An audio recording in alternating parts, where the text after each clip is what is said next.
Bismillahirrahmanirrahim. Assalamualaikum warahmatullahi wabarakatuh. Kali ini kita akan mempelajari sedikit tentang manaqib Sayyiduna Dhinnun al-Misri. Sayyiduna Dhinnun al-Misri ini adalah seorang yang aliman rabbaniyan. Beliau adalah seorang yang alim dan rabbani. Makna daripada rabbani adalah mukhlishan li rabbihi fi ilmi. Ilmunya itu tidak hanya sekadar ilmu yang mentah. Ilmunya itu adalah ilmu yang benar-benar mencerahkan hati. Dapat membuat hati beliau menjadi cerah. Beliau amalkan, kemudian bisa diajarkan kepada orang lain. Dan orang lain pun menjadi orang yang lebih baik dari sebelumnya. Mungkin ungkapan ini sederhana, tapi pada realitanya banyak atau sering mungkin kita menemukan bahkan diri kita sendiri belajar terhadap suatu ilmu pengetahuan, tapi hanya sebatas pengetahuan biasa. Tidak ada kecenderungan atau tidak ada semangat untuk kita mengamalkan ilmu tersebut. Tapi apabila kita belajar kepada guru-guru yang juga mengamalkan ilmu tersebut, pasti kita sebagai murid pun akan semangat untuk mengamalkan ilmu tersebut. Di antaranya adalah Dhinnun al-Misri. Beliau adalah salah satu ulama rabbani yang berasal dari Mesir.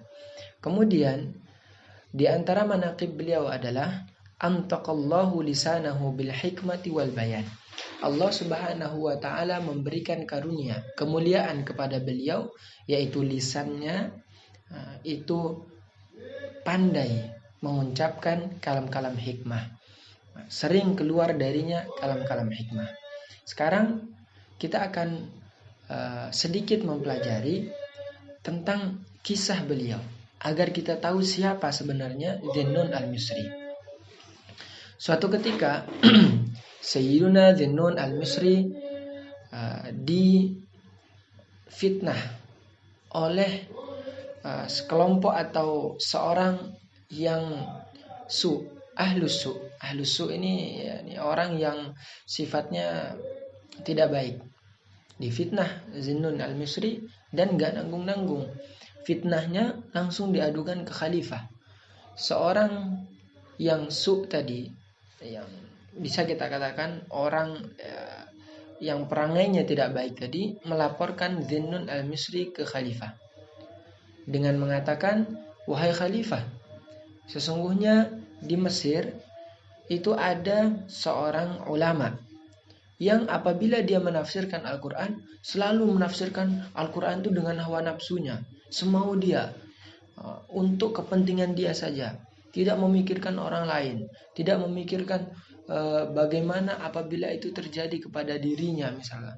Pokoknya dia ungkapkan semuanya itu atas dasar kebohongan. Dan lil asaf, sayangnya khalifah percaya kepada orang tadi. Akhirnya khalifah yang ketika itu ada di Irak dan Sayyidina Dhinnun al-Misri ada di Mesir, kemudian memerintahkan kepada junudnya, memerintahkan kepada tentara-tentaranya, jemput siapa itu. Nah, ini perusak agama nih, ini perusak negara, ini perusak kekhilafahan. Akhirnya dijemput, rantai dia, jangan dinaikkan ke kendaraan, suruh dia jalan dari Mesir ke Irak, jauh dari Mesir ke Irak.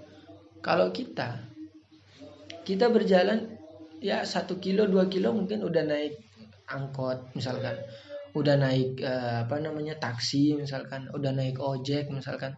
Tapi ini tidak. Beliau tidak diizinkan untuk naik kendaraan apapun kecuali di atas kakinya. Ya, maknanya sayron ala qadami, jalan. Tangan dibelenggu, jalan dari Mesir ke Irak, dan itu jauh sekali. Kemudian tertatih-tatih beliau memenuhi panggilan Amirul Mukminin ketika itu di Irak. Sampai di pertengahan jalan beliau bertemu dengan seorang perempuan yang solehah, perempuan yang alimah, punya keilmuan yang sangat mendalam. Dan di antara orang-orang baik. Kemudian perempuan tadi memberikan nasihat kepada Sayyiduna Dhunnun al-Misri. Perempuan tadi berkata, "Ya Dhunnun, wahai Dhunnun al-Misri, aku tahu siapa engkau. Namun peganglah nasihat ini. Yang pertama, jangan takut apabila nanti engkau bertemu dengan khalifah. Yang kedua, janganlah engkau membela dirimu apabila engkau di depan khalifah. Kalau kamu membela dirimu di depan khalifah, maka Allah tidak akan membelamu. Apabila engkau membela dirimu dengan nafsumu, dengan lisanmu, dengan engkau takut masuk penjara, maka Allah tidak akan membelamu. Tapi nanti jika engkau ditanya oleh khalifah, maka diamlah. Diamlah itu adalah lebih baik untukmu. Dan nanti apabila engkau di depan khalifah, jangan takut. Karena apabila engkau menaruh rasa takut kepada makhluk lebih daripada rasa takut kepada Allah, aku khawatir Allah Subhanahu wa ta'ala akan berlepas tangan darimu dan engkau benar-benar akan menjadi takut di depan khalifah sehingga khalifah lebih leluasa mengontrol, lebih leluasa menjatuhkan derajatmu di mata publik. Nah, kemudian sesampainya Dhunnun al-Misri di hadapan khalifah, Dhunnun al-Misri ditanya, "Ya Dhunnun, wahai Dhunnun, benarkah apa yang dituduhkan kepadamu? Engkau menafsirkan Al-Quran dengan hawa nafsumu. Engkau menafsirkan Al-Quran semaumu." Sayyidina Dhunnun terdiam. Diam, tidak ingin menjawab. Kemudian khalifah bertanya, "Ya Dhunnun, kamu kalau tidak jawab, kamu masuk penjara. Kamu kalau tidak jawab, kamu akan dihukum. Ya Dhunnun, ini membahayakanmu." Dhunnun kemudian barulah membuka suara. Ketika diminta untuk berbicara, barulah beliau membuka suara dengan mengatakan, "Ya khalifah, apabila in qultu innani qultu hadza faqad kadzabtu." Kalau aku mengatakan ini benar, maka aku telah berbohong. Karena ini tidak benar. Apabila aku mengatakan ini benar, tuduhan ini benar, maka aku telah bohong kepada diriku sendiri. Aku telah menzalimi diriku sendiri. Dan apabila aku mengatakan ini adalah bohong, maka aku telah mengatakan kebohongan kepada saudaraku. Aku telah menisbatkan kebohongan kepada saudaraku. Dan aku tidak menginginkan itu. Aku tidak ingin membohongi diriku sendiri.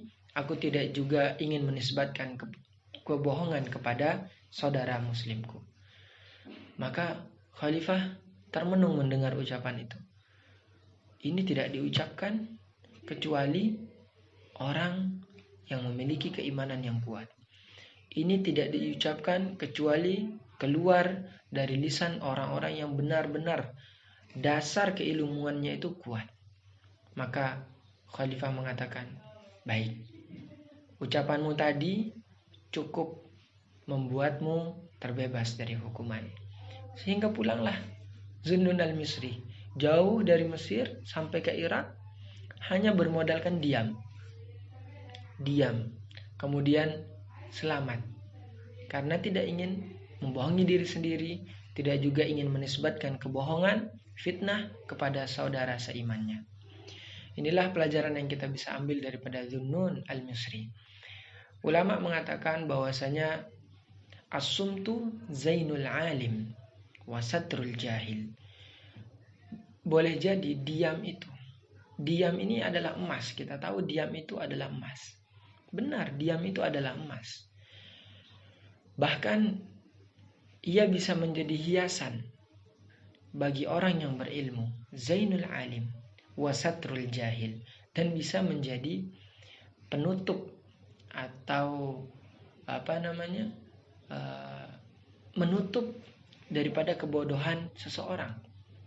Orang kalau bodoh itu lebih baiknya diam. Daripada dia ngomong kemana-mana, ngelantur, ketahuan dia bodoh. Dan kalau dia alim, bagus kalau dia diam. Karena dengan diamnya itu dia berzikir, dan apabila dia mengeluarkan ungkapan-ungkapan hikmah, orang mendengarkannya. Orang jadi tidak bosan untuk mendengarkan kalam-kalam hikmahnya. Inilah diantara manaqib Sayyidina Dhinnun al-Misri. Sallallahu ala Sayyidina Muhammadin wa ala alihi wa sahbihi wasallam.